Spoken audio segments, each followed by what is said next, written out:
요즘에 많은 분들이 소셜 미디어로 유튜브를 많이 보고 계십니다. 유튜브 매니아까지 생길 정도로 유튜브에 심취 하는 분들이 참 중요한 우리 매체로 등장을 했습니다. 특별히 대중매체가 신뢰성을 잃어버릴 때는 진짜 뉴스는 유튜브에 있다 할 정도로 참 유튜브에 참 때로는 볼 것들이 많이 있는 것으로 느껴집니다.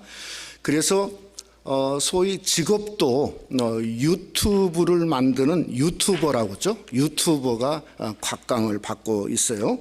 그래서 자기들만의 어떤 유튜버는 캐릭터, 어떤 생각이라든지 관점이라든지 어떤 기준을 정확하게 보는 사람들에게 정립시켜주는 그러한 귀한 장점이 있다고 생각이 들어집니다. 제가 누가복음을 시작하면서 오늘이 9번째 시간인데 이 의사였던 그 누가의 어떤 색깔, 참 특별한 색깔을 갖는데 저는 이분이야말로 복음의 유튜버가 아닌가 하는 생각을 합니다. 그 중에 하나가 오늘 본문입니다.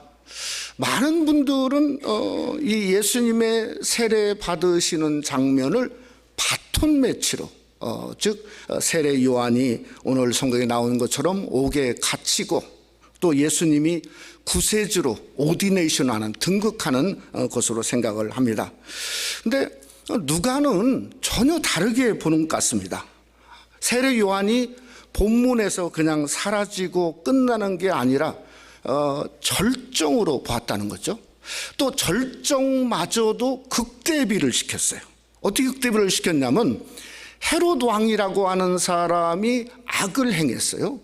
근데 세례 요한을 옥에 가두는 장면을 극대비시켜서 이렇게 말했어요. 그 위에, 그러니까 그가 행한 모든 악 위에 더 한 가지 악을 더했다. 그러니까 더 큰 악행을 저질렀다. 이렇게 말했어요. 그러면 세례 요한은 가장 큰 선행을 한 겁니다. 그가 가장 큰 선행은 뭐죠? 예수님께 세례를 베풀었다는 거죠. 그러니까 사라짐이 아니죠. 이건 한마디로 절정이지 않습니까? 최고의 영광이죠. 왜냐하면 누가복음 3장 16절에 그가 말하기를 나는 그의 신들매 풀기도 감당하지 못하겠노라. 아니 그런 사람이 자기가 예수님께 세례를 받아야 되는데 세례를 베풀었으니 이건 뭐죠? 영광 중에 영광이었다는 거예요. 그러니까 요한은 사라짐이 아니라 최고의 사역을 한 것을 누가는 보고 기록하고 있다고 하는 겁니다. 우리도 이런 관점이 없으면 인생이 서글프죠. 아니 내가 이것밖에 안 되는 인생인가? 아니 내가 이렇게 되려고 고향 산천 다 떠나서 미국 땅에 와서 결국은 외톨이가 되었는가? 내 인생이 정말 이렇게 허무하단 말인가? 아니 이러지 않습니까? 근데 절대 허무하지 않습니다. 관점을 바꾸면 오늘 여러분이 예배의 자리에 나온 그것이 바로 헛되지 않았다 하는 것을 증명하고 있습니다. 헛되지 않은 것뿐만 아니라 영광 중에 영광이라는 거죠. 왜 그렇죠?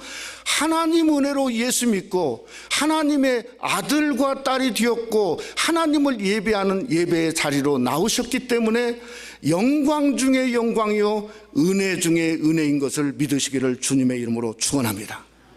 우리는 관점을 영적으로 바꿔야 돼요.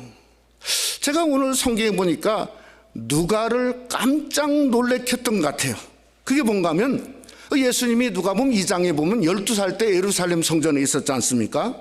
오늘 이 성경에 보면 예수가 30살쯤 되었다고 그랬어요. 그러니까 18년 침묵을 깨시고 지금 예수님이 드디어 오신 겁니다. 드디어 나타나신 거예요. 근데 드디어 오셨는데 그 만왕의 왕인 예수가 영광의 자리로 예배의 자리도 예배하는 자리가 아니라 예배를 받으실 자리로 예수님이 나온 게 아니고 아니 죄가 없으신 분이 죄를 씻는 죄인들의 자리 세례의 자리로 예수님이 오셨다는 거죠.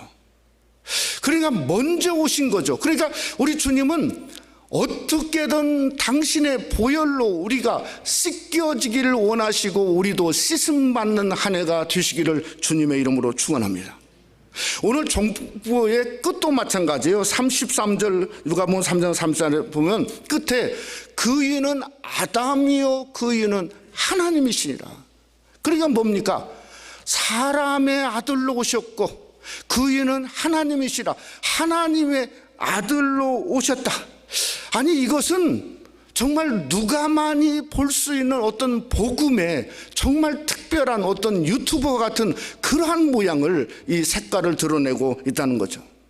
저는 그래서 오늘 말씀을 상고하면서 정말 우리의 인생 가운데 오신 그 놀라우신 주님을 저와 여러분이 함께 이 시간에 만나는 귀한 시간이 되시기를 주님의 이름으로 축원합니다. 사람 되신 예수, 하나님이신 예수는 우리의 본입니다. 우리의 삶입니다. 우리가 그분을 따라야 되는 어떤 신앙과 인생의 본입니다. 먼저 씻기를 원하고 씻음의 자리에 오신 것처럼 오늘 또 우리가 말씀을 통해서 그 보혈의 말씀으로 저와 여러분이 영혼이 새로워지고 씻겨지는 귀한 은혜가 오늘 또 말씀을 듣는 저와 여러분 속에 함께하는 귀한 시간이 되시기를 주님의 이름으로 축원합니다.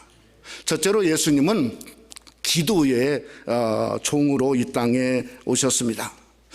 우리 예수님이 세례 받으시는 장면이 사복음서에 기록이 되어져 있어요. 마태는 3장에 기록했는데 예수님이 세례 받으려고 하니까 세례 요한이 말렸습니다. 도저히 그럴 수 없다는 거예요. 그랬더니 예수님이 허락하라 그래서 허락하라. 허락하라. 네가 세례를 베풀어야 그것이 모든 의를 이루는 거다. 그래서 그저 허락해서 세례를 받게 되었어요.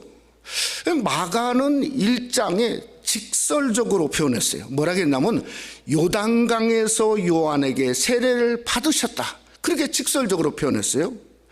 요한복음 1장에 보면 세례받는 장면이 이런 식으로 표현됐습니다. 보라 세상죄를 지고 가는 하나님의 어린 양 이루라. 그러니까 세례 요한에게 나오는 예수님을 보면서 요한이 말하는 거예요. 이 하나님의 어린 양이야.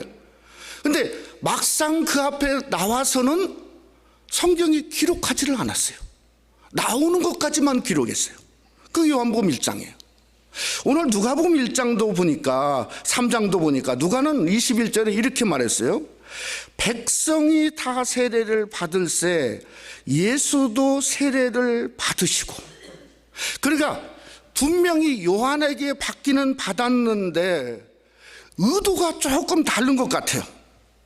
뭔가 백성이 받았는데 누구를 통해서 어떻게 이런 것을 살짝 간접적인 아주 독특한 기법으로 누가는 그걸 간접적으로 이렇게 표현하고 있다는 거예요. 그러니까 왜 지금 누가가 직접적으로 얘기하지 왜 간접적인 기법을 썼는가? 이것에 의미가 있습니다.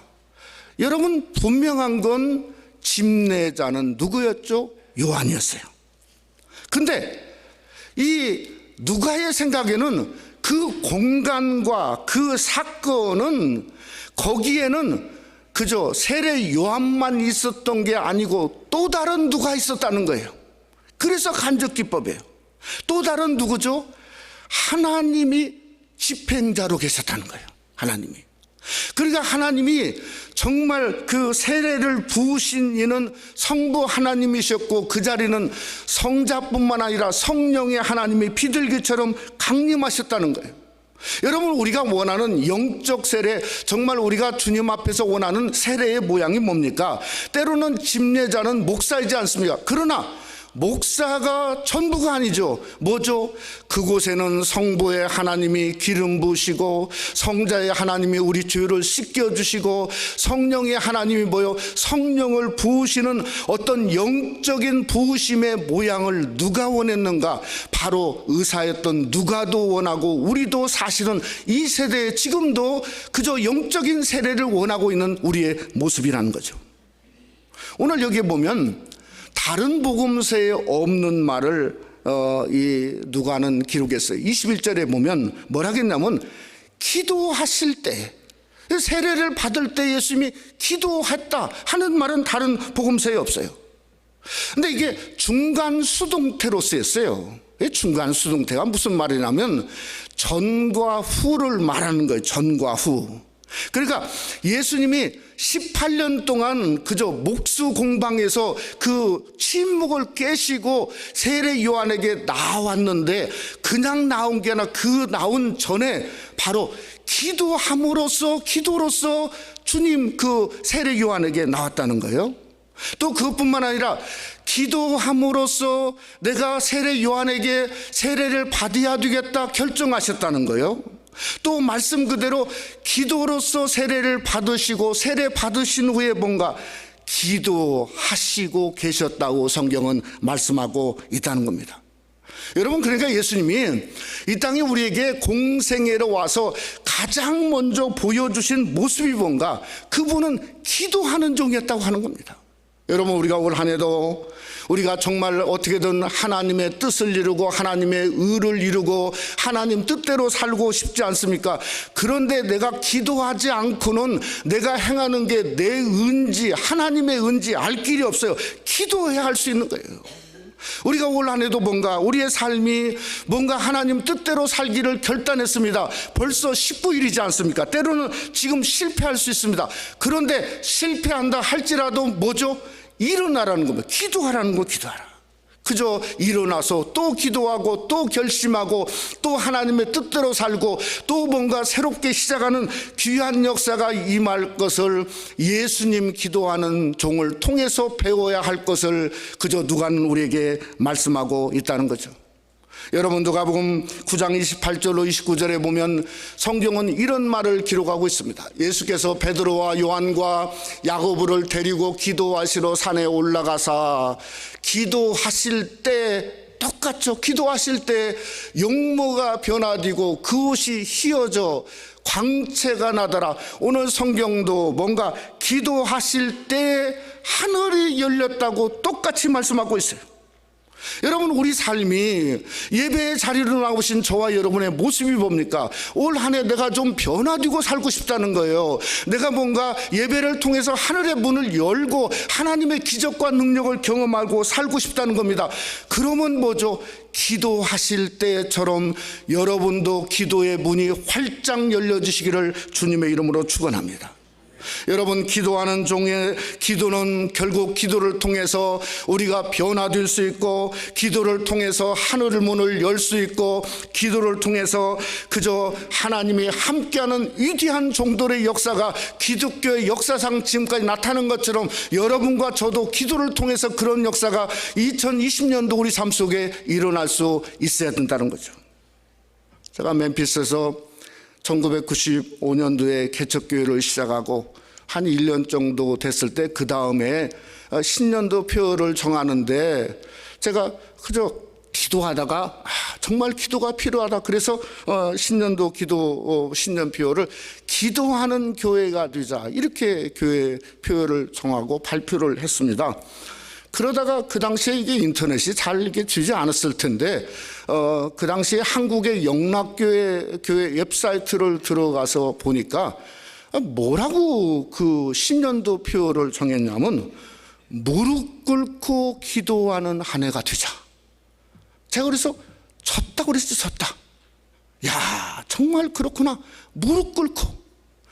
그 다음 그때부터 강대상에서 무릎 꿇는 일이 제 삶 속에 20년 이상 지금까지 무릎 꿇는 일이 일어났어요. 여러분, 우리가 하나님 앞에 어떤 모양이든지 기도하는 종, 기도하는 남종과 여종을 통해서 하늘의 문이 여는 거 아닙니까? 시편 2편 8절에 보니까 성경은 이렇게 말하고 있습니다. 내게 구하라. 내가 이방 나라를 내 유업으로 주리니 내 소유가 땅끝까지 이르리로다. 그러니까 하나님께 구하는 거죠. 기도해야 되는 거죠. 그래서 정말 단언할 수 있는 거예요. 기도하는 성도, 그 존재, 그 비잉이 뭔가 내가 행하는 도잉보다 훨씬 더 많은 것을 얻을 수 있다는 겁니다. 여러분, 2020년 올 한 해는 정말 내가 행함으로 얻는 것보다 구함으로 얻는 더 많은 축복이 구함을 통해서 예수님이 얻었던 것처럼 여러분도 얻는 귀한 한 해가 되시기를 주님의 이름으로 축원합니다. 두 번째로, 예수님은 하늘을 열려고 오셨습니다. 참 우리 교회에 장수하는 어르신들이 많은 게 너무 하나님 앞에 감사한데, 가장 연세가 많으신 어르신이 104세입니다. 104세, 올해로 104세. 조금 있으면 이제 생신이 다가오시는데, 지금도 일부 예배 걸어서 일부 예배 참여를 하시는 우리 김금래 권사님. 어떻게 오시냐면, 아드님이 샌디에고 사시는데, 막내 아드님이 여기까지 올라와서 이렇게 모시고 나오시는데, 지난주에 이렇게 못 나오셨어요, 권사님이. 근데 어제 오후에 이렇게 말씀 준비하는데 카톡이 왔어요. 카톡. 그 아드님이 카톡이 왔어요. 뭐라고 왔냐면, 심한 감기가 걸려가지고 자기가 걸려서 지난 주일에 교회 예배에 나오지 못했다는 거예요. 근데 이 감기가 오늘 또 이렇게 못 나오신 분들이 많이 계신데, 이 감기 때문에 이번 주일도 너무 힘들 것 같다는 거예요. 그러면서 그 다음 말이 이렇게 썼어요. 혹시 어머니를 걱정하실까봐 그러면서 점점점점 하고 뭐라고 쓴지 아세요?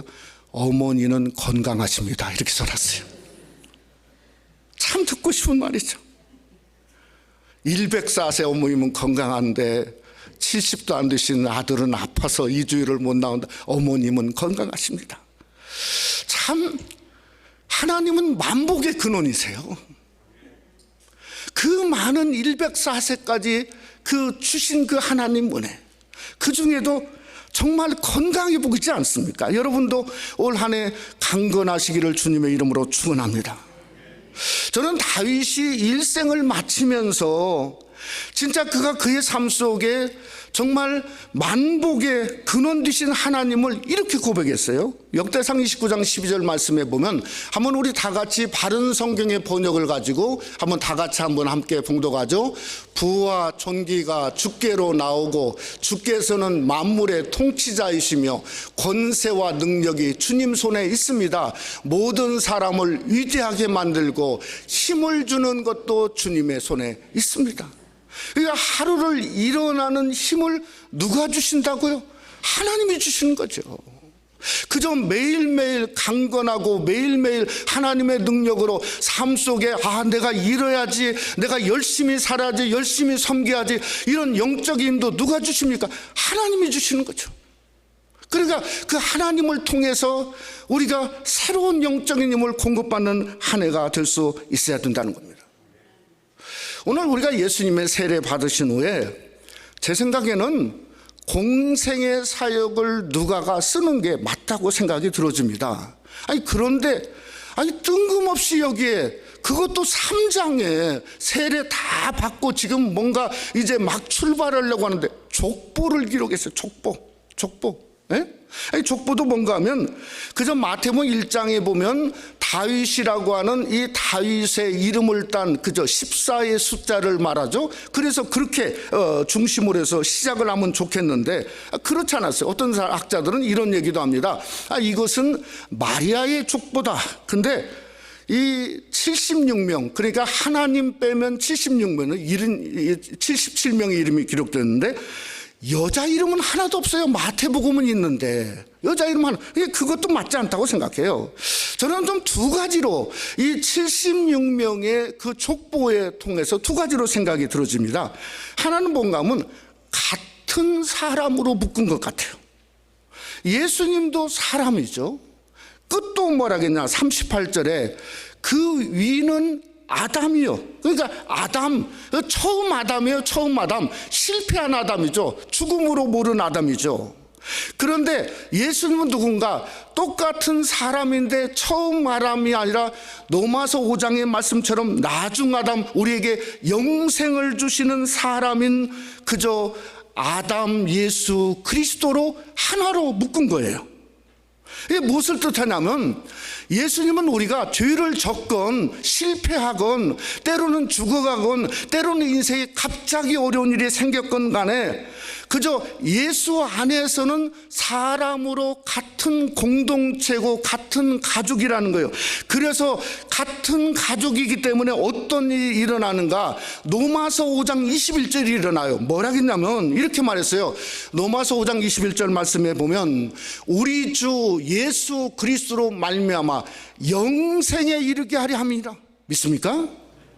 한 공동체고 같은 가족이니까 예수 사람을 통해서 우리를 영생에 이르게 하는 뭔가 같은 사람으로 족보를 묶은 거예요.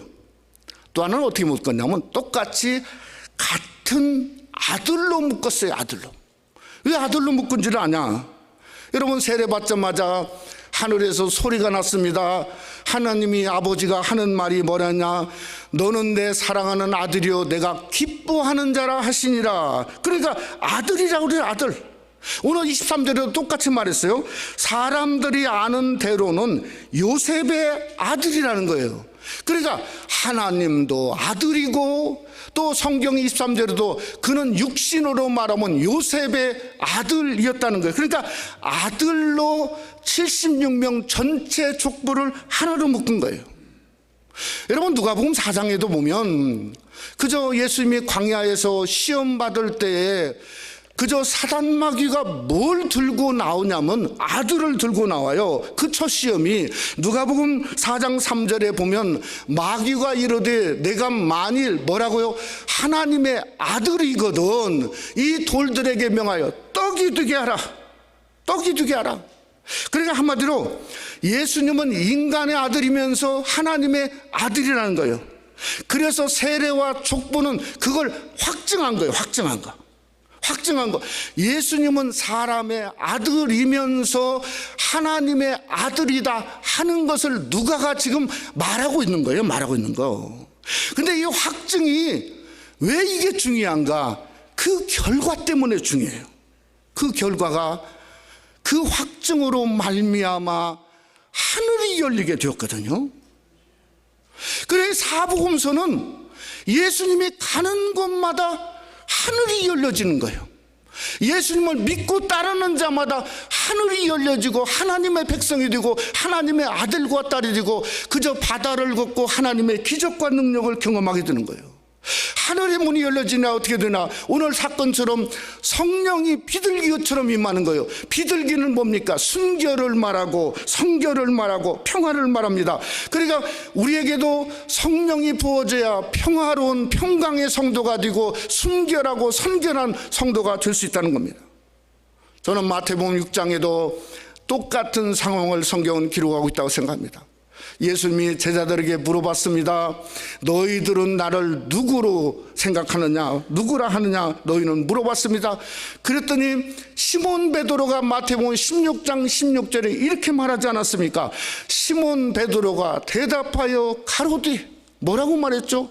주는 그리스도시요 살아계신 하나님의 아들이십니다. 그러니까 하나님의 아들을 고백할 때 주님이 바요나 시몬아 내가 복이 있더라. 너 이거 알게 한 건 혈육이 아니라 하늘에 계신 하나님이라 이거예요. 그래서 뭐라 그러죠? 네 이 고백 위에 내 교회를 세운다. 그러니까 하나님의 아들이라고 하는 고백, 그리스도라는 고백에 하나님의 교회가 세워지고 너에게 내가 천국 열쇠를 주겠다고 성경은 말씀하고 있다는 거죠. 그래야 우리 새생명 한인교회는 그 고백의 장소예요.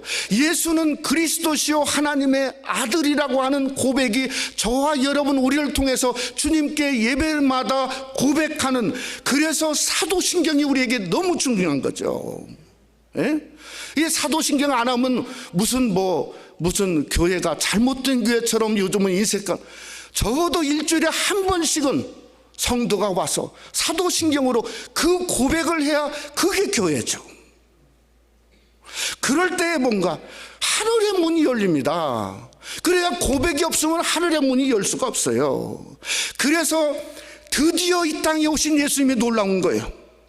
예수님만 계시면 하늘 문이 열리고, 예수님만 부르시면 하늘의 문을 열고 우리에게 함께 하시고, 예수님이 함께 하시면 성령이 임하고 성령이 내려오시니 저와 여러분의 삶 속에도 우리에게 오신 예수님을 통해서 하늘의 문을 열고 성령의 충만함을 경험하는 2020년이 되시기를 주님의 이름으로 축원합니다. 말씀을 맺고자 합니다. 며칠 전에 LA의 우리 한인 신문을 보다가 굉장히 충격을 받고 너무 부끄럽고, 요즘에는 한인 신문에서 막 계속 교회 얘기를, 그것도 좀 좋은 일들이 많은데 왜 나쁜 얘기만 그렇게 기록하는지 모르겠어요. 어느 한인 교회가 은행에 수백만 불 빚을 졌는데 돈을 갚지 않으니까 은행에서 차압을 하게 되었는데, 저는 처음 들어봤어요. 성도들이 드린 헌금을 차압을 하는 경우가 되었답니다. 근데 그 교회가 한 달 경상비, 그러니까 신문에 나온 액수대로 말하면 9만 불을 한 달 경상비로 쓰니까 적어도 일주일에 뭐 10,000불 이상 훨씬 많이 나오는 그런 교회였던 것 같아요.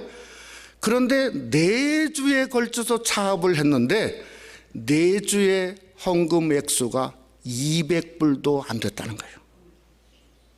어떤 주일은 헌금이 지로 하나도 없었대요.